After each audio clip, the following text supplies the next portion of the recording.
Thanksgiving dinner at my sister Carol's house.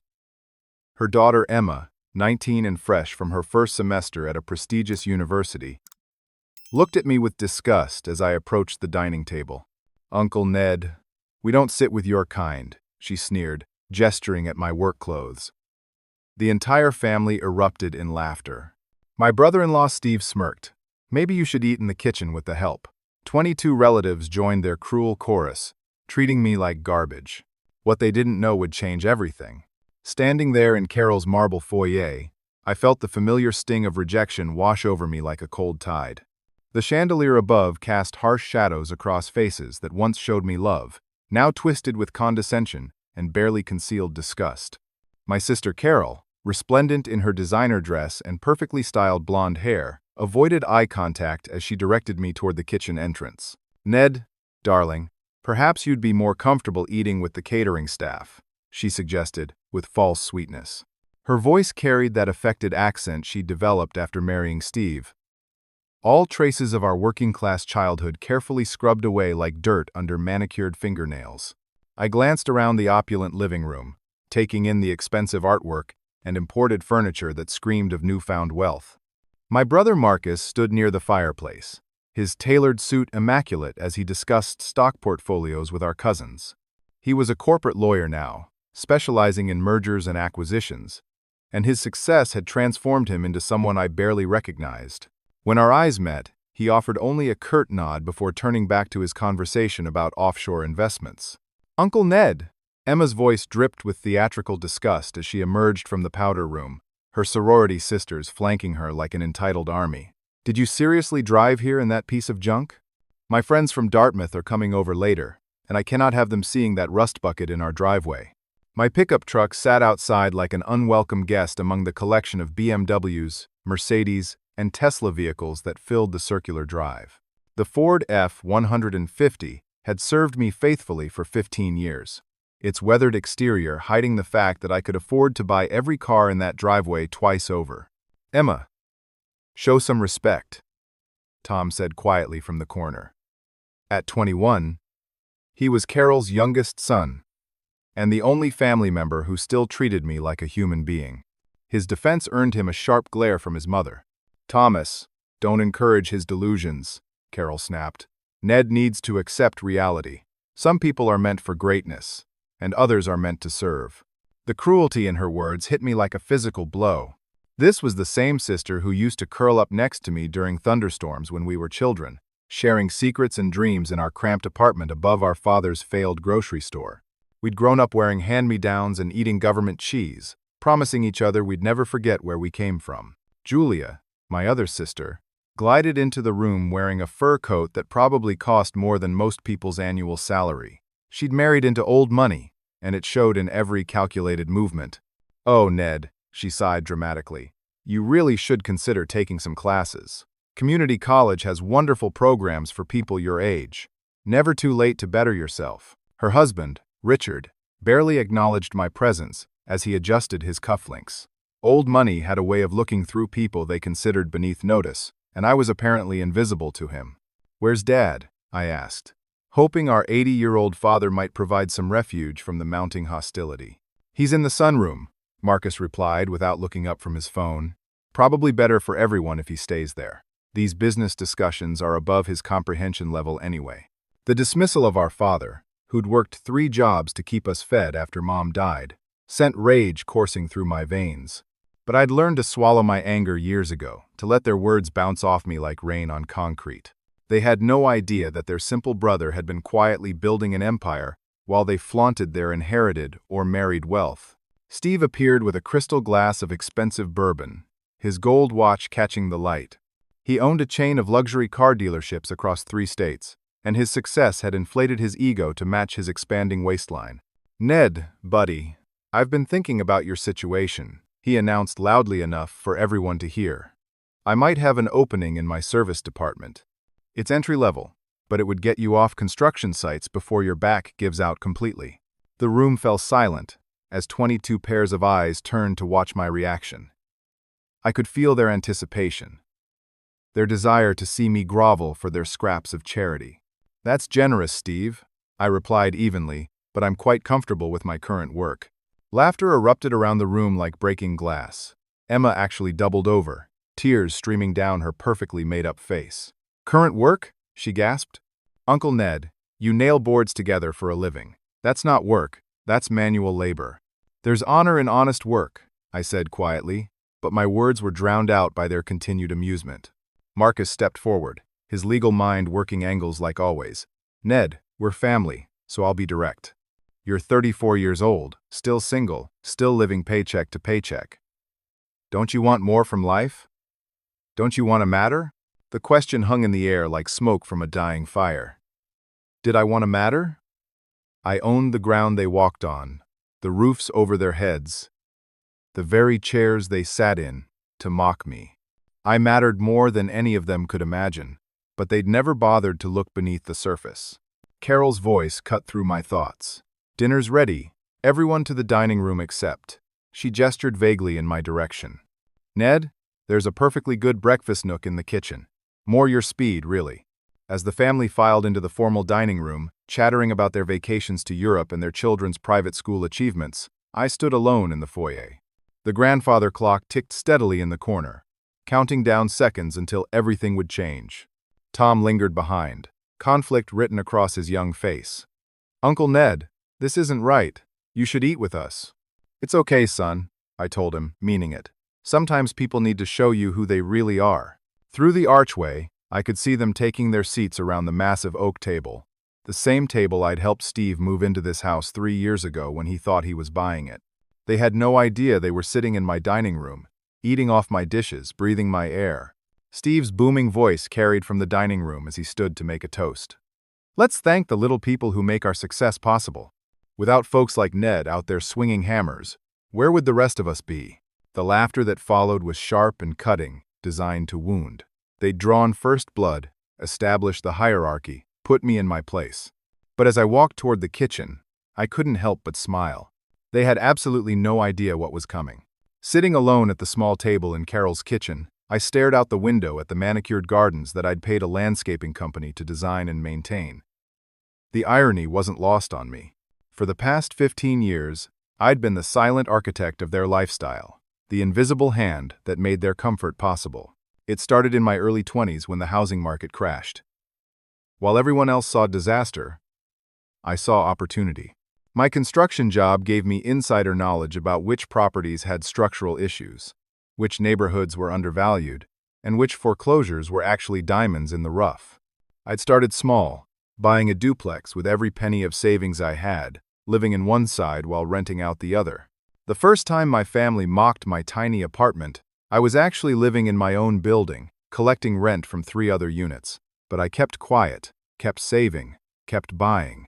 Every cruel comment, every dismissive gesture, every time they excluded me from family gatherings because I didn't fit their image, I remembered. And I bought another property. The memory of Julia's wedding 5 years ago still burned like acid in my chest. She'd seated me at the vendor's table, introducing me to the photographer and florist as our contractor. When I tried to join the family photos, she'd whispered urgently to the photographer, "Just family members, please." I'd watched from the sidelines as they celebrated her marriage to Richard's trust fund, knowing that I owned the very venue where they danced. Marcus had been particularly brutal during his law firm's holiday party 3 years ago. He'd actually uninvited me the day before, sending a text that read, "Change the guest list to colleagues only. You understand." What he didn't understand was that I owned the office building where his firm leased their prestigious downtown suite. I'd bought it specifically because I knew it mattered to him. Christmas gatherings had become exercises in humiliation.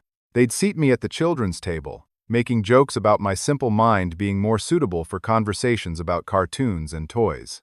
Last year, Emma had actually asked me to help serve dinner, assuming I was hired help rather than family.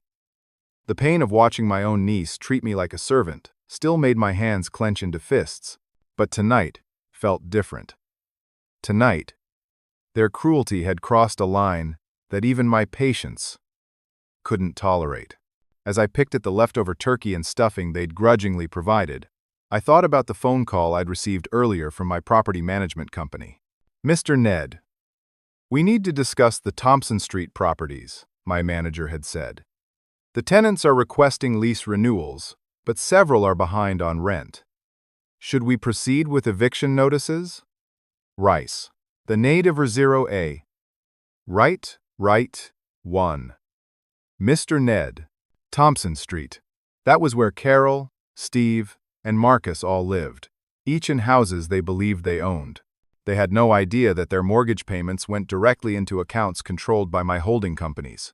For over a decade, they'd been paying rent to their despised brother while living in houses I'd quietly acquired through foreclosure proceedings. Carol's real estate business had been built on selling properties in neighborhoods where I was the primary landowner. She'd brokered deals for houses I owned, collected commissions on sales I orchestrated, all while treating me like I was too stupid to understand basic financial concepts. The beautiful irony was that her success as a real estate agent had come from unknowingly selling my properties to my other tenants.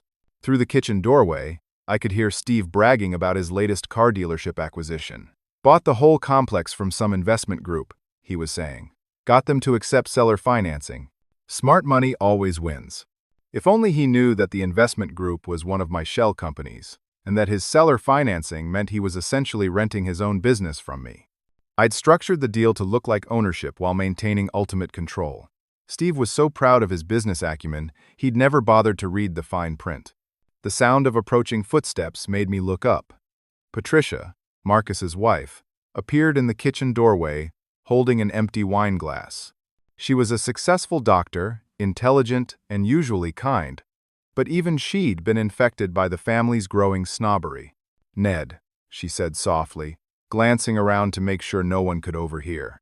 "I know they're being harsh, but they mean well. They just want you to reach your potential." "My potential?" I asked, genuinely curious about her perspective.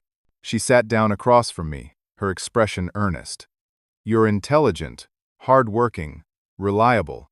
With the right guidance, you could move into management, maybe start your own contracting business, build something real." The kindness in her voice almost made me laugh. She had no idea that I already owned the medical complex where she practiced, that her lease payments helped fund the very lifestyle that allowed her to look down on me with such gentle condescension. "Have you ever considered going back to school?" She continued. "There are programs for adult learners, people who want to transition into white-collar work." "I appreciate the suggestion," I replied carefully, "but I'm content with my path." Patricia shook her head sadly. "That's the problem, Ned. You've accepted limitations that don't actually exist. You're settling for less than you deserve." After she returned to the dining room, I sat in silence, processing her words. Settling for less than I deserved. If she only knew that I deserved their respect, their apologies, their gratitude for the comfortable lives I'd made possible. Instead, I got their pity and their barely concealed disgust. The kitchen window provided a perfect view of the circular driveway, where their expensive cars sat like monuments to their perceived success. Emma's red convertible was a graduation gift from parents who lived in my house. Marcus's black sedan was leased through a dealership I owned. Julia's silver luxury SUV was financed through a bank where I held significant equity. They'd built their identities on foundations of sand, never realizing that I controlled the ground beneath their feet. Every family gathering had become more painful as their wealth grew and their compassion shrank. They'd forgotten the scared children we'd once been, huddled together in our father's failing store, promising to always take care of each other.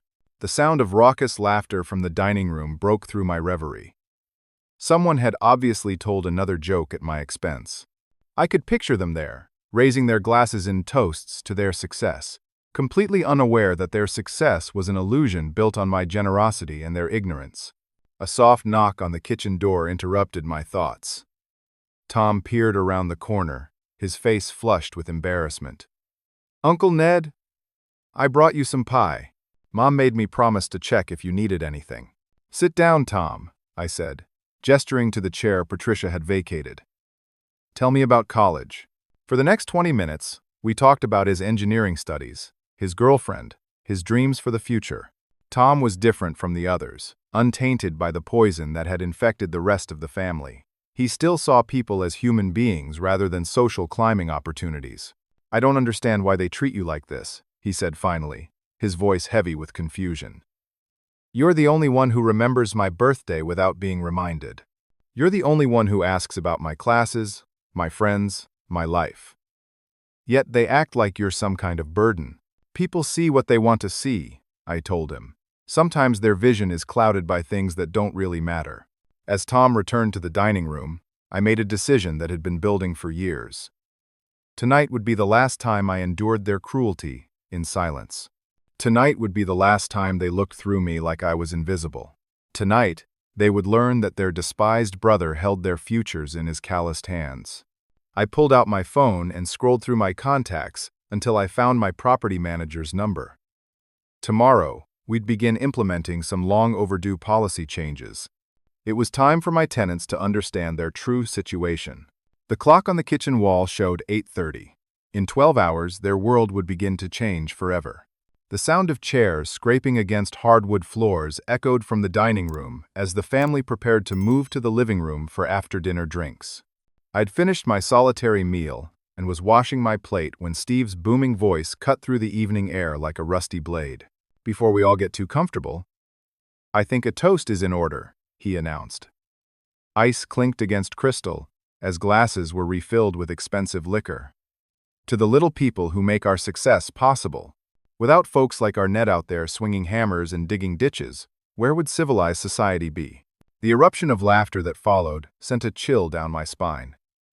Through the kitchen doorway, I could see them raising their glasses in mock celebration of my supposed inferiority. Carol's face glowed with malicious delight, while Marcus nodded approvingly at his brother-in-law's wit.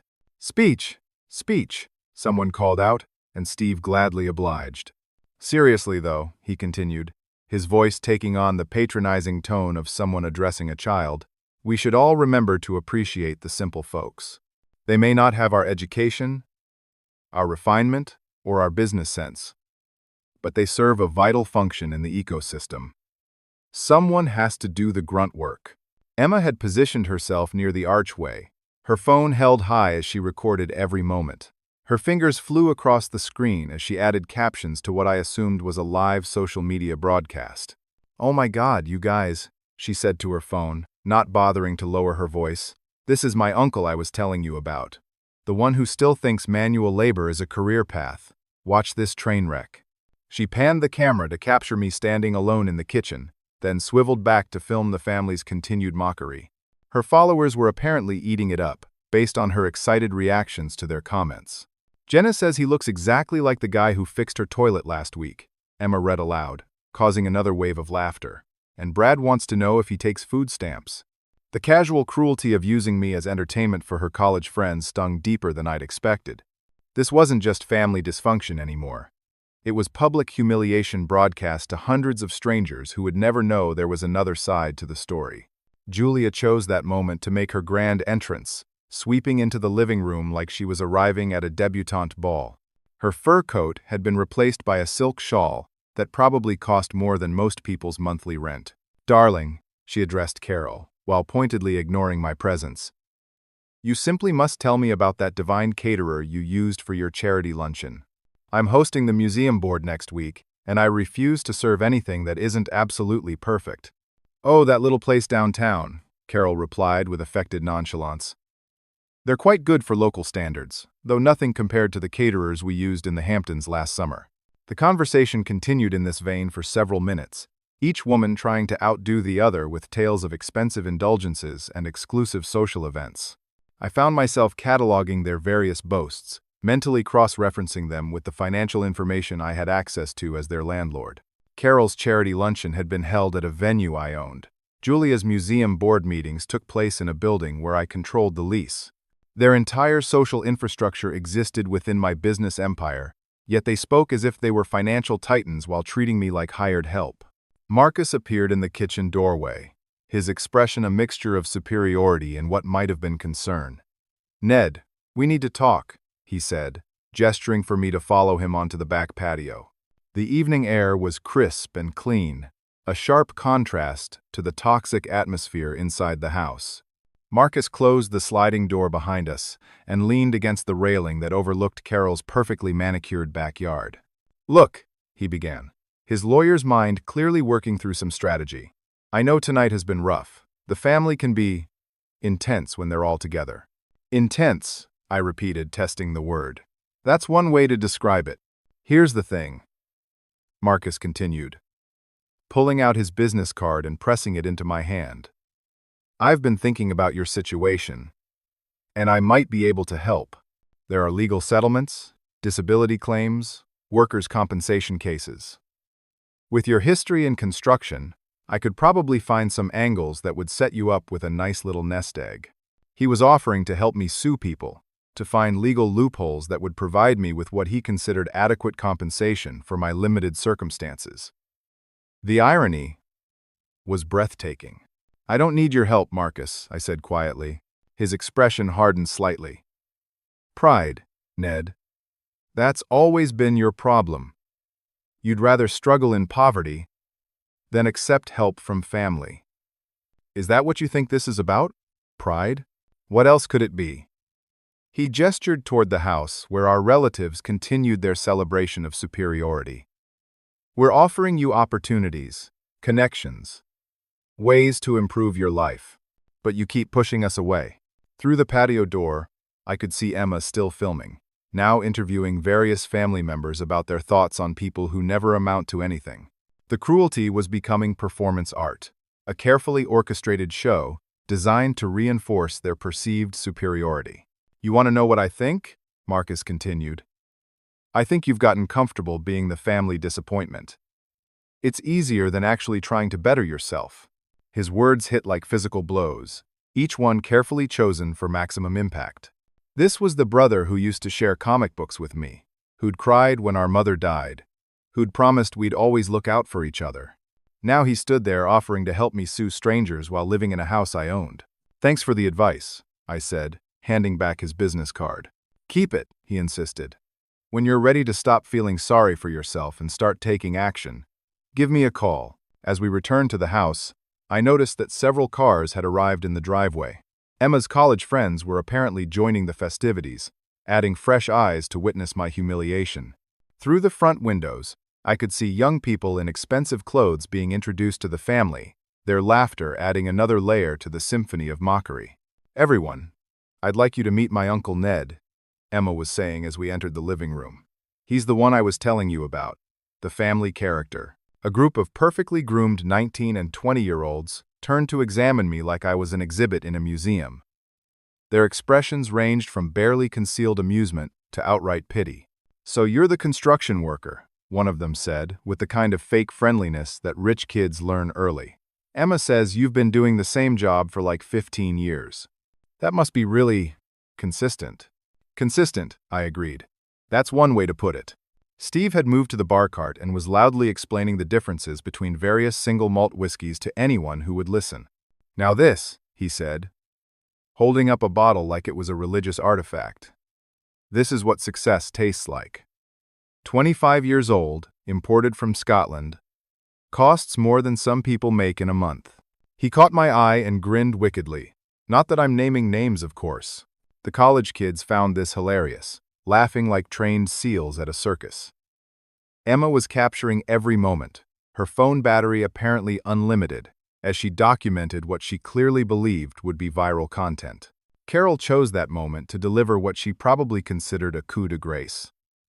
Ned, sweetie, maybe you should head home soon. Tomorrow's a workday for you, and I'm sure you need your rest. Manual labor must be so exhausting. The dismissal was clear and public, designed to reinforce my status as an outsider who'd overstayed his welcome. 28 people now filled her living room, all of them united in their certainty of their superiority over the simple construction worker who'd foolishly believed he belonged at a family gathering. But as I looked around the room at their smug faces and expensive clothes, I felt something shift inside my chest. The years of accumulated hurt were crystallizing into something harder, more focused. They wanted to see me as beneath them, wanted to use me as a cautionary tale for their children and entertainment for their friends. It was time to give them a story they'd never forget. My phone buzzed in my pocket, a text message from my property manager. All Thompson Street properties ready for tomorrow's inspections. Should we proceed with the planned adjustments? I typed back a single word: proceed. Tomorrow morning, their real education would begin. The morning sun streamed through the kitchen windows as I sipped my coffee and reviewed the stack of property documents spread across my dining table. Each folder represented years of careful planning, strategic acquisitions, and quiet empire building. The names on the tenant lists read like a who's who of last night's cruelty fest. My phone rang at exactly 8 o'clock. "Good morning, Mr. Ned," came the crisp voice of Jennifer Walsh, my property management company's director.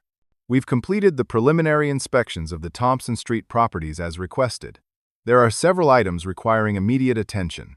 "Go ahead," I said, settling back in my chair with the satisfaction of finally dropping my carefully maintained facade. "The Henderson property at 207 Thompson needs foundation work that the current occupants have been putting off. We estimate $12,000 to $15,000 in necessary repairs. The Mitchell residence at 215 has significant plumbing issues that could lead to water damage if not addressed immediately. And the Garrett property at 233 has electrical code violations that make it technically uninhabitable until corrected." I smiled as I flipped through the files. The Henderson property belonged to Carol and Steve. The Mitchell residence housed Marcus and Patricia. The Garrett property was Julia and Richard's supposed mansion. "Proceed with the standard protocols," I instructed. "Send official notices to all tenants regarding lease violations and required repairs. They have 30 days to bring their properties up to code or face eviction proceedings." "Sir, should we mention that these properties are owned by your family members? It might affect how we handle the situation." "No special treatment," I said firmly. "Business is business." As I hung up, my phone immediately buzzed with notifications from social media. Emma's live stream from last night had indeed gone viral, but not in the way she'd intended. The comment section was flooded with outrage at the family's treatment of their construction worker uncle. "These people are disgusting," read one comment with 12,000 likes. "The way they're treating this man is absolutely shameful." Another popular comment asked, "How can they be so cruel to family? That poor man just wanted to eat dinner with them." By 9:30, my phone had rung 6 times. Carol called first, her voice tight with panic. "Ned, something terrible has happened. We received this awful letter from a property management company claiming we're in violation of our lease. They're threatening eviction. Steve thinks it's some kind of scam." Before I could respond, she'd hung up to deal with what she called this crisis. Marcus called 20 minutes later with similar hysteria. "Some property management vultures are trying to extort money from us. They claim our house needs 15 grand in plumbing work or they'll evict us. I'm going to sue them into the ground." Julia's call came third, her usually controlled voice cracking with stress. "Ned, darling, the most dreadful thing has happened. Some company is claiming we don't own our home. Richard is beside himself. They're demanding electrical work that could cost us $20,000. We simply don't understand how this is possible." Each conversation followed the same pattern. Shock, denial, anger, and finally desperate confusion about how their secure worlds had suddenly become precarious. None of them had bothered to carefully read the legal documents they'd been signing for years. They'd trusted that their superior education and business acumen protected them from the kind of financial vulnerabilities that plagued simple people like me. By noon, I was sitting in my pickup truck outside Carol's house, watching the stream of vehicles arriving and departing. A building inspector's van, Marcus's black sedan, Julia's silver SUV. 2 different lawyers' cars, a contractor's truck from the company that would be handling their required repairs. The circus was in full swing. I walked up to the front door and rang the bell, listening to the chaos inside. Voices were raised in panic and confusion. Someone was apparently on the phone with their insurance company, while someone else was arguing about legal options. Tom answered the door, his young face etched with confusion and worry. "Uncle Ned, thank God you're here. Something crazy is happening. Mom and Dad got this letter saying we don't actually own our house, and now there are inspectors everywhere saying we need to spend like $50,000 on repairs or we'll be evicted." "That does sound confusing," I agreed, stepping into the foyer where I'd been humiliated just 12 hours earlier. The marble floors were now covered with official documents, inspection reports, and legal paperwork. Carol sat at her dining room table, her perfect hair disheveled as she frantically made phone calls. Steve paced back and forth, his face red with anger and confusion. "This is impossible," he was saying into his phone. "I bought this house fair and square. I have the deed, the mortgage papers, everything." Marcus stood near the fireplace, his lawyer's mind visibly struggling to make sense of the situation. When he saw me enter, relief flooded his features. "Ned, perfect timing. We need someone with construction experience to tell us if these inspection reports are legitimate. Some company is claiming we owe thousands in repairs, but it could be an elaborate scam." I accepted the stack of documents he thrust into my hands, taking my time to review each page carefully. The reports were thorough and accurate, documenting every deferred maintenance issue and code violation that I'd been quietly cataloging for years. "These look legitimate," I said finally. "Foundation settling, outdated electrical systems, plumbing that's beyond its useful life. Pretty standard for houses this age. But the cost," Carol wailed from the dining table. "They want $50,000 in repairs within 30 days, or they'll start eviction proceedings. How can they evict us from our own home?" "Actually," I said, pulling out my reading glasses to examine the legal documents more closely, "according to these papers, you don't own this home. Your tenants have been for about 3 years, based on these lease agreements." The room fell silent except for the ticking of the grandfather clock. Steve stopped pacing. Marcus's mouth fell open. Carol's phone call ended abruptly. "That's impossible," Marcus said slowly. "We have a mortgage. We pay property taxes." "You have a lease agreement that includes a rent-to-own option," I corrected, reading from the document. "Your monthly payments have been going toward potential future ownership, contingent on maintaining the property in good condition. These inspection violations appear to have triggered penalty clauses." Steve snatched the papers from my hands, his face cycling through disbelief, anger, and dawning horror as he read. "This can't be right. The company we bought from was called. Let me find the original papers." He disappeared into his home office, returning moments later with a thick folder of documents. As he spread them across the dining table, the truth began to emerge, in black and white. The selling company had been Riverside Holdings, LLC. The mortgage servicer was Thompson Valley Management.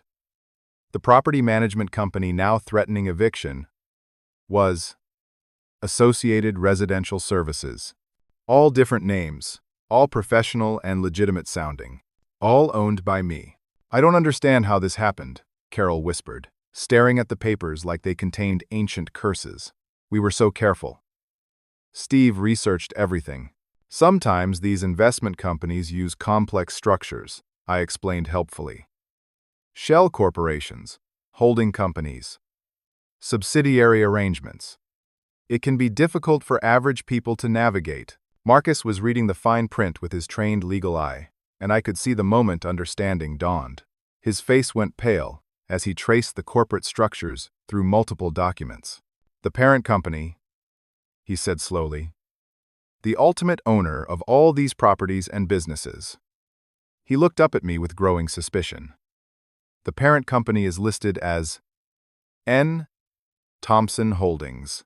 I nodded approvingly. "You always were the smart one in the family, Marcus." "N. Thompson," Carol repeated slowly. "N for Ned," I finished. "Ned Thompson. My full name is actually Ned Thompson Holdings, LLC, but most people just call me Ned." The silence that followed was deeper than anything I'd ever experienced. It was the sound of carefully constructed worldviews crumbling, of assumed hierarchies collapsing, of 20 years of accumulated arrogance suddenly meeting reality. Steve was the first to find his voice. "You're saying you own our house?" "I'm saying I own most of the houses in this neighborhood.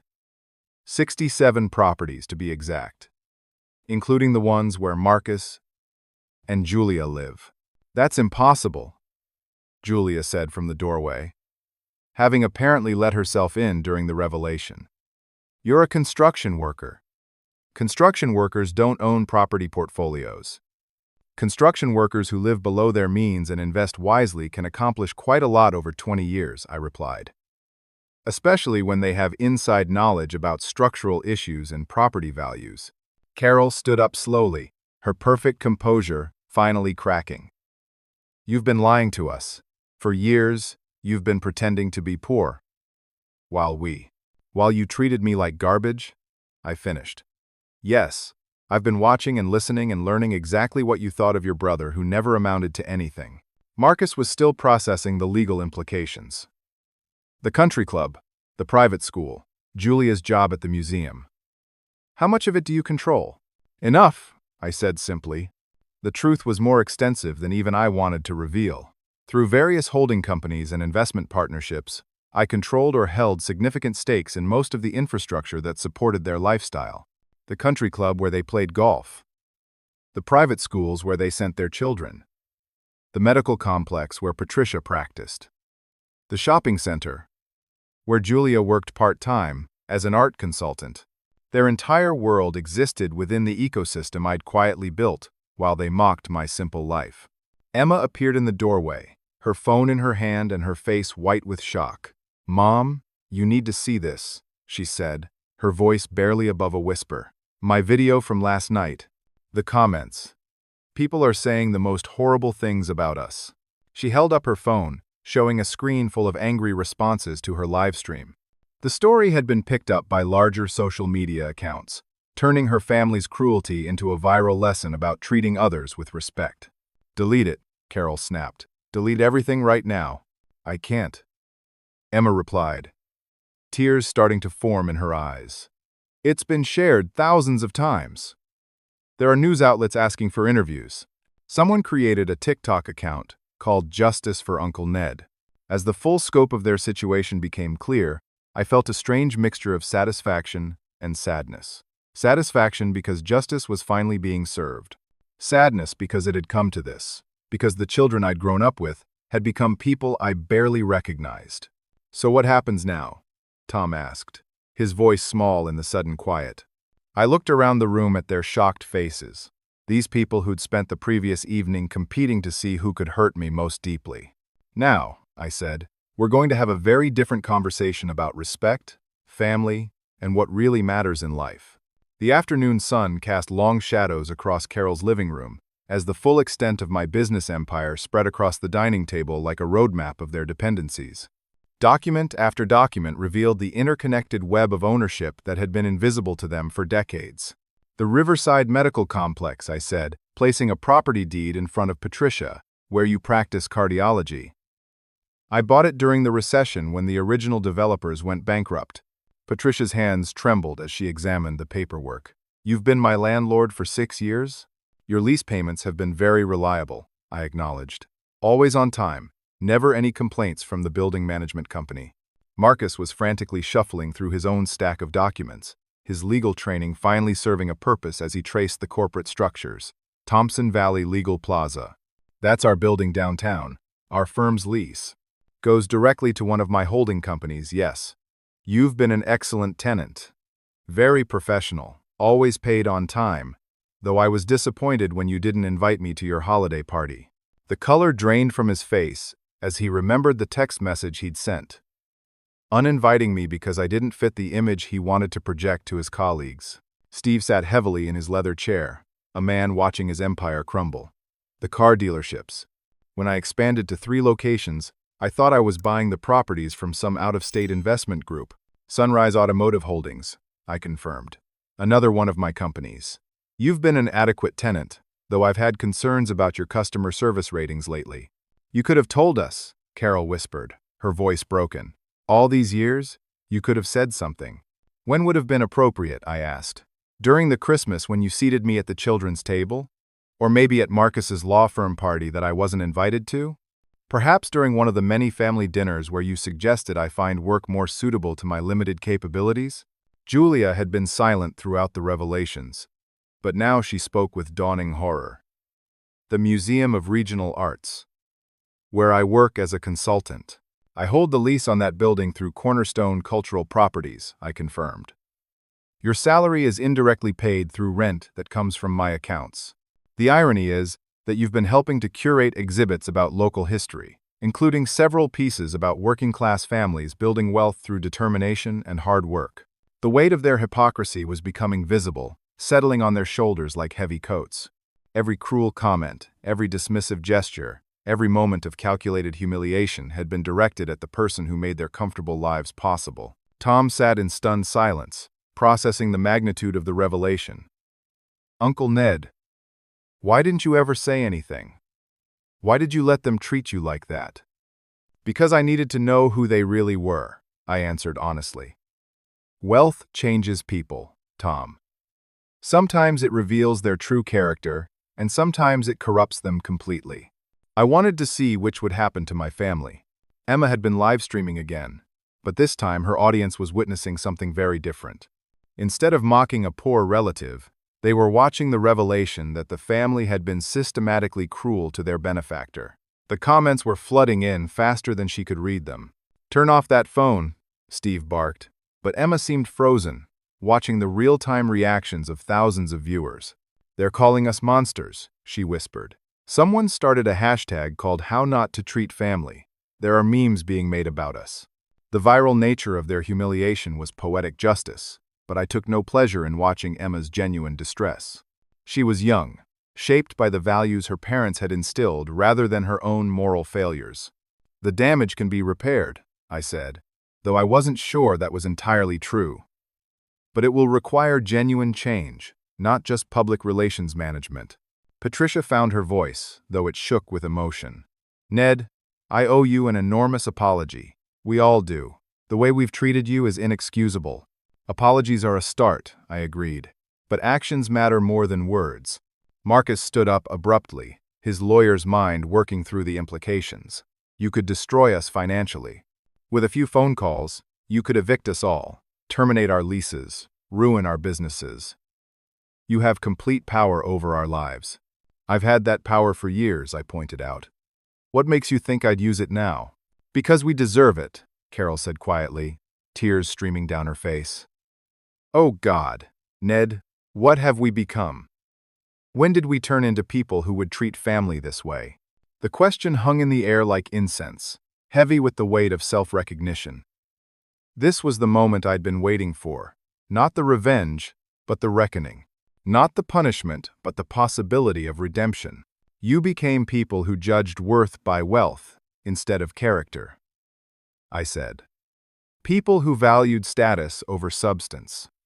People who forgot that dignity isn't determined by job titles or bank account balances." Julia was crying now, her perfect makeup running in dark streams down her cheeks. "We're horrible people. We're absolutely horrible people." "You're people who lost their way," I corrected. "There's a difference, and that difference matters if you want to find your way back." Steve looked up from the pile of documents, his face a mixture of shame and confusion. "What do you want from us? What would it take for you to forgive us?" The question I'd been dreading and anticipating in equal measure. What did I want? Revenge would be simple. Justice was more complicated. Redemption required faith that people could change. "I want my family back," I said simply. "Not the people you've become, but the people you used to be. The people who understood that love matters more than money, that character matters more than status, that family takes care of each other instead of competing with each other." Tom stood up and walked over to me, his young face earnest and determined. "Uncle Ned, I want to learn from you. I want to understand how you built all this while staying humble and kind. Will you teach me?" His request pierced through the tension in the room like sunlight through storm clouds. Here was hope, represented by a young man who still believed people could be better than their worst moments. "I'd be honored to teach you, Tom," I said, meaning every word. Emma looked up from her phone, her face streaked with tears and mascara. "Uncle Ned, is there anything I can do to fix this? To make people understand that we're not really monsters? Stop treating people like they're beneath you," I suggested gently. "Start seeing service workers, laborers, and people in blue-collar jobs as human beings, deserving of respect. Use your social media platform to promote kindness instead of cruelty." "I can do that," she said, her voice gaining strength. "I want to do that." Marcus was still processing the legal and financial implications, but something had shifted in his expression. "Ned, I want to understand something. All these years when we excluded you, when we treated you like you didn't belong, You could have put us in our places instantly. You could have shown us these documents, proved your success, made us feel small. Why didn't you? Because proving my worth through my wealth would have made me just like you, I answered. I wanted to be valued for who I am, not what I own. I wanted my family to love me because I'm their brother, not because I'm their landlord. The truth of that statement hit the room like a physical force. They'd spent years worshiping wealth, while despising the person who actually possessed it. They'd created a hierarchy based on money, while remaining completely ignorant of where the real power resided. We failed you so completely, Patricia said, her medical training helping her diagnose the sickness in her own family. We became everything that's wrong with how people judge each other. But failure isn't permanent, I reminded them. People can change if they want to badly enough. Carol wiped her eyes and looked directly at me for the first time in years. Really looked at me as a person rather than a disappointment. How do we change, Ned? How do we become worthy of your forgiveness? Start by treating everyone with the respect you'd want for yourselves, I said. Stop judging people by their jobs or their bank accounts. Remember that every person has dignity, every person has value, and every person deserves basic human kindness. Steve nodded slowly, the fight gone out of him completely. We've been terrible people. But if you're willing to give us a chance, I want to do better. As the afternoon light shifted toward evening, something fundamental changed in that room. The revelations had stripped away pretense and forced confrontation with reality. My family was finally seeing themselves clearly, and they didn't like what they found. But in that recognition lay the seeds of redemption. They couldn't change the past, but they could choose to be different in the future. The question was whether their shame would transform into lasting change or simply fade into comfortable forgetfulness once the immediate crisis passed. Tomorrow would begin the real test of their character. 3 weeks had passed since the great revelation at Thanksgiving dinner, and the changes rippling through our family were both profound and, in some cases, superficial. I sat in my home office reviewing the latest reports from my property management company, tracking which family members were embracing genuine transformation and which were simply managing the crisis until it blew over. Tom had become a regular presence in my daily routine, arriving each morning eager to learn about property development, investment strategies, and business ethics. His enthusiasm was genuine, his questions thoughtful, and his character unchanged by the knowledge of my wealth. If anything, learning about my success had increased his respect for hard work and patience. Uncle Ned, he said, reviewing a stack of property assessments, I'm starting to understand something. You didn't just build wealth, you built a system that helps entire neighborhoods. These property improvements you've funded, the affordable housing initiatives, the small business loans through your foundation, this is about more than money. Wealth without purpose is just hoarding, I replied.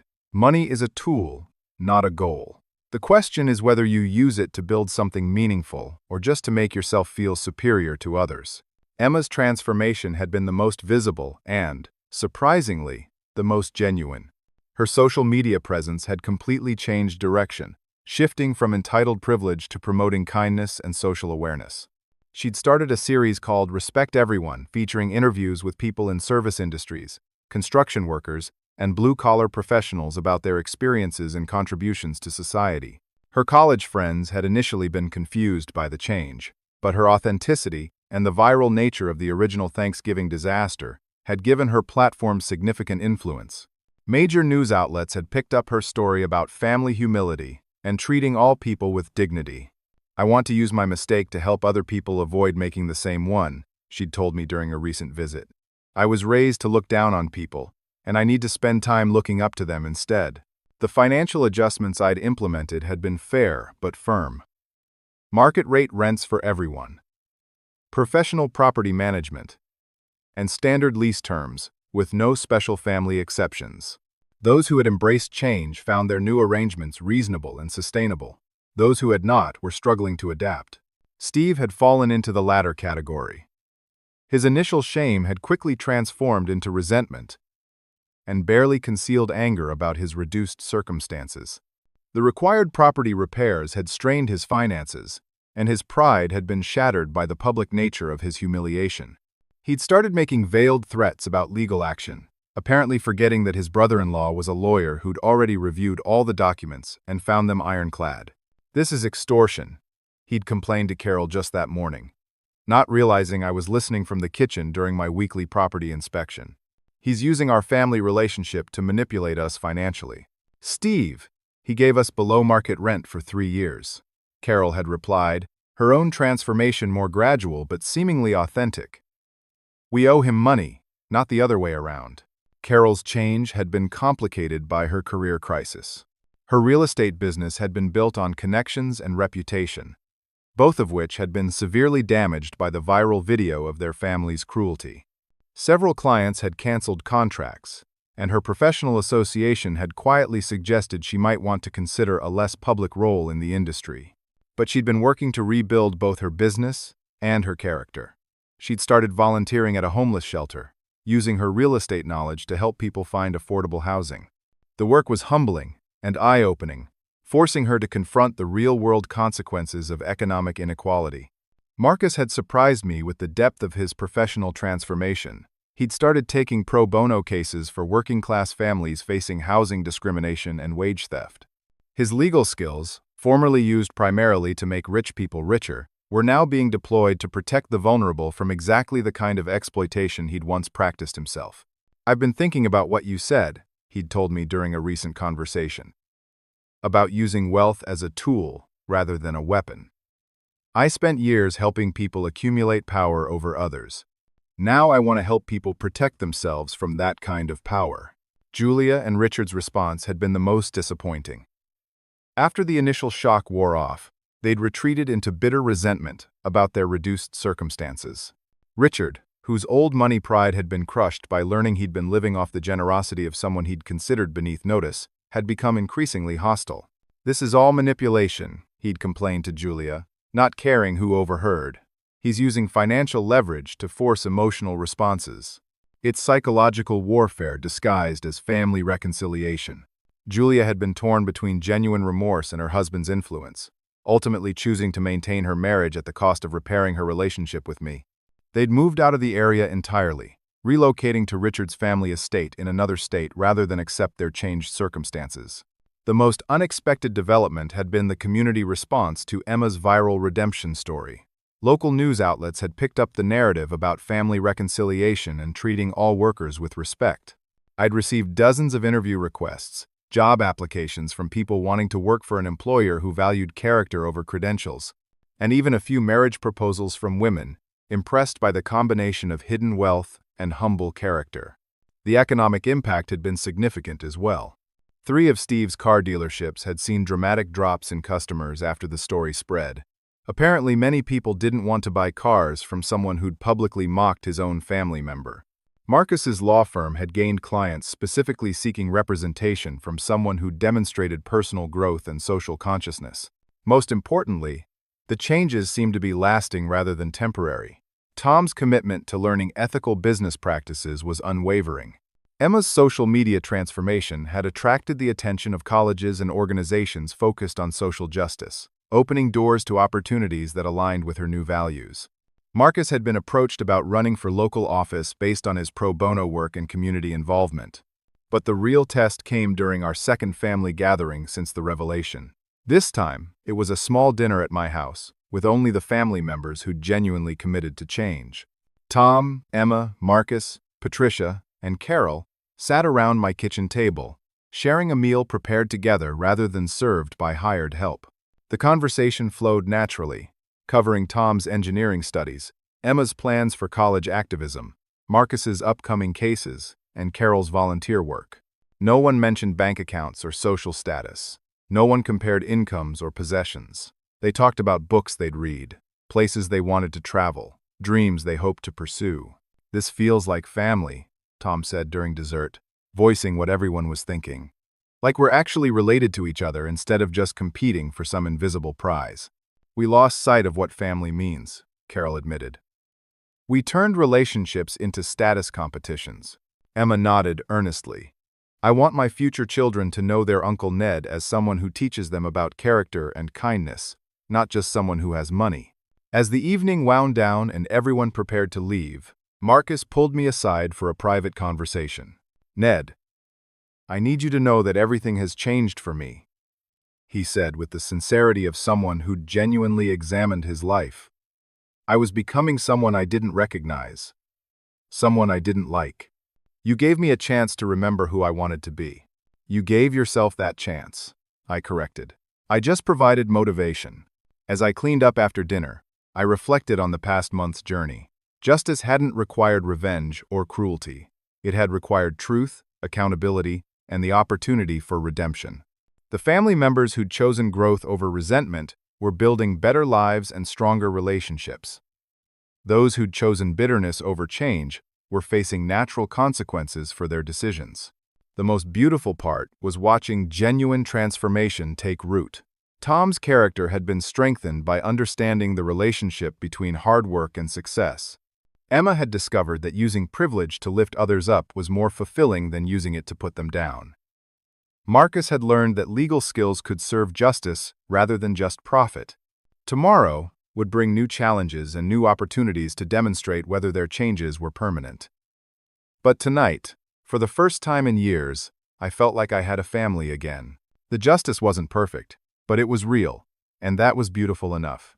6 months after that devastating Thanksgiving dinner, I stood on the construction site of what would become the Thompson Community Development Center, watching Tom operate a small excavator under the guidance of our foreman.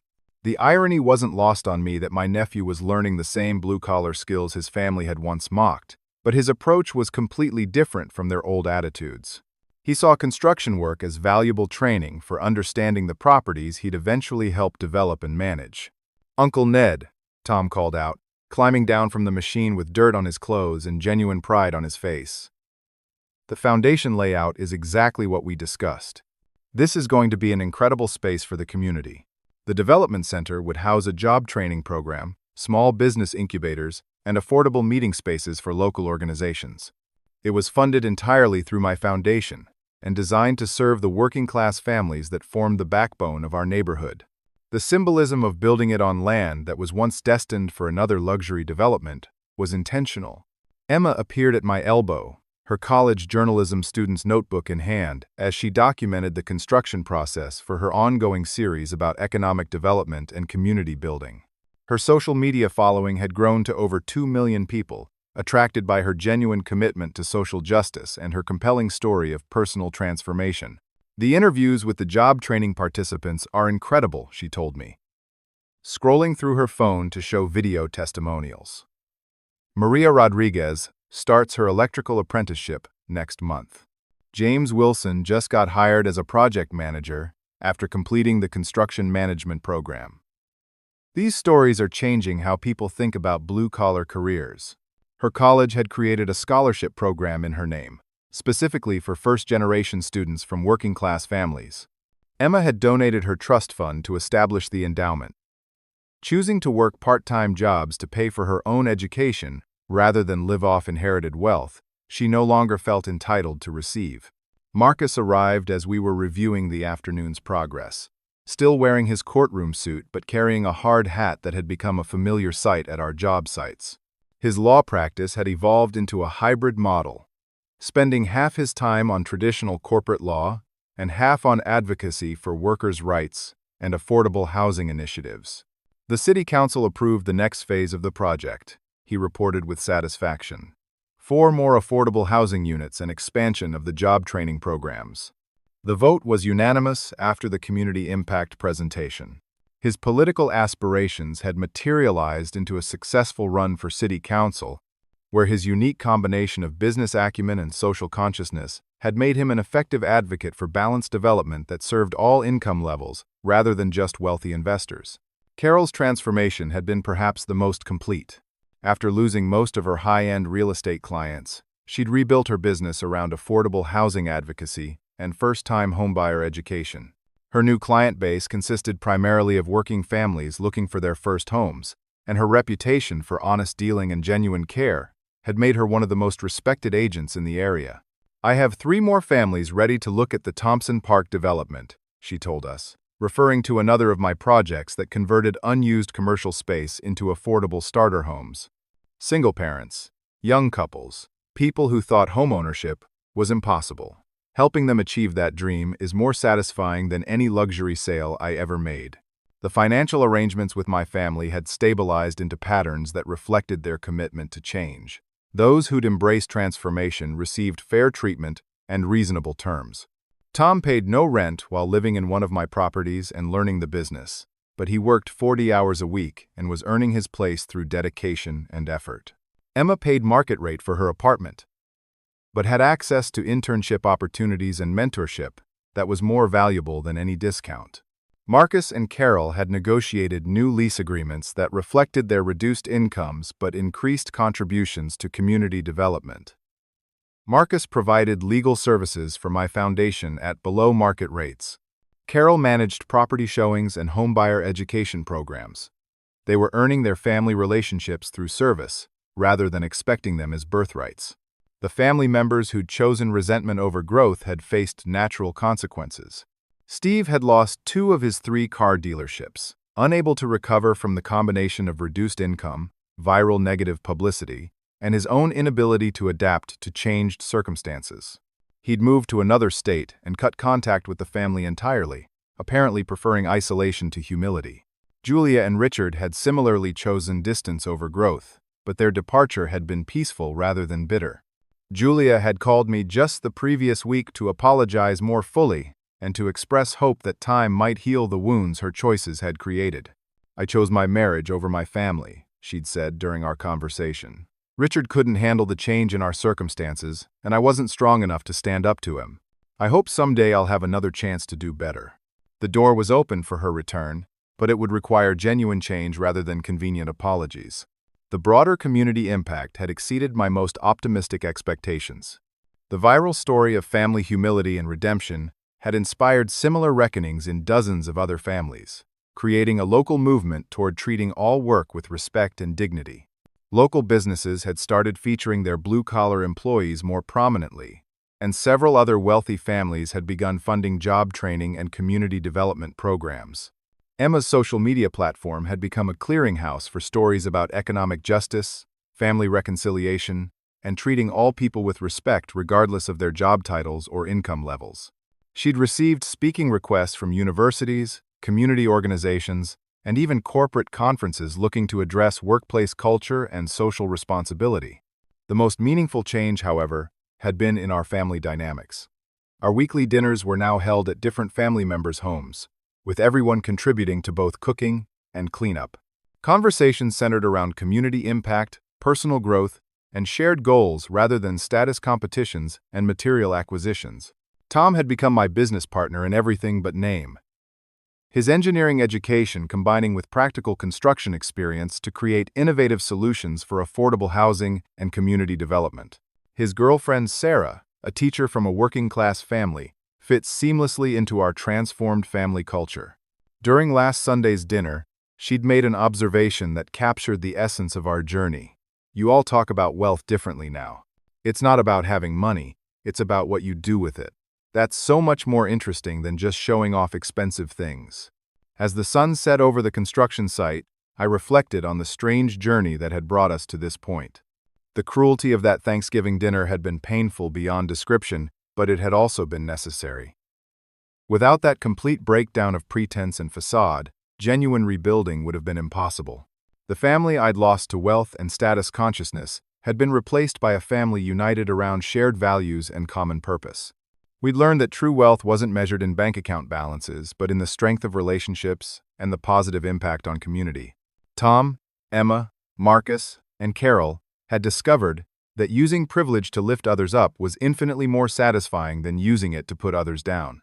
They'd learned that respect earned through character was more valuable than respect demanded through status. Most importantly, they'd remembered that family love should be unconditional, not dependent on meeting arbitrary standards of success. The Job Training Center would open in 3 months, providing opportunities for dozens of families to build better futures through skilled work and community support. Emma's scholarship fund would send its first recipients to college in the fall. Marcus's advocacy had resulted in new city ordinances protecting workers from wage theft and housing discrimination. But the most beautiful outcome was simpler than any of those achievements. We'd become a family again. One that valued each person for their character rather than their net worth. One that measured success by how well we treated each other and our community. as I locked up the job site and headed home to dinner with people who loved me for who I was rather than what I owned, I realized that the true revenge had been living well while lifting others up.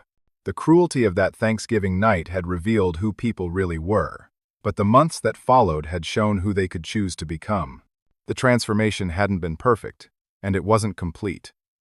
Growth is a lifelong process, not a single event. But for the first time in years, I had hope that my family understood what really mattered. We'd learned that dignity belongs to everyone, that work of all kinds deserves respect, and that the most important wealth is the love we share with each other. That night, as we sat around my kitchen table sharing a meal we'd prepared together, someone asked the question that had become our family tradition. What are you grateful for today? The answers varied, but the theme was constant. Gratitude for second chances, for relationships repaired, for the opportunity to be better people than we'd been before. Gratitude for learning that true success meant building others up rather than tearing them down. The justice had indeed been beautiful, not because it involved punishment or revenge, but because it had created space for redemption and growth. The cruelest night of my life had ultimately led to the most meaningful relationships I'd ever experienced. Sometimes the most beautiful endings come from the most painful beginnings. Sometimes families have to fall apart completely before they can rebuild themselves on foundations of love and respect. Sometimes justice looks like forgiveness, growth, and the chance to be better tomorrow than we were yesterday. And sometimes, just sometimes, treating people with dignity and kindness really does triumph over cruelty and prejudice, creating a legacy that lasts far longer than any bank account balance or social status symbol. That was the lesson I hoped would outlive us all. Now I'd love to hear from you. Have you ever experienced a moment when your family or friends misjudged someone based on their job or appearance, only to discover there was much more beneath the surface? How do you think we can do better at treating all people with the respect they deserve, regardless of their work or social status? Share your thoughts and experiences in the comments below. If this story resonated with you, please give it a thumbs up and share it with others who might benefit from this message about dignity, respect, and the true meaning of success. Don't forget to subscribe for more stories about justice, redemption, and the power of treating everyone with kindness. Thank you for joining me on this journey, and remember, the way we treat others, especially those we perceive as having less power or status, reveals far more about our character than any title or bank account ever could. Choose kindness, choose respect, and choose to see the humanity in everyone you meet.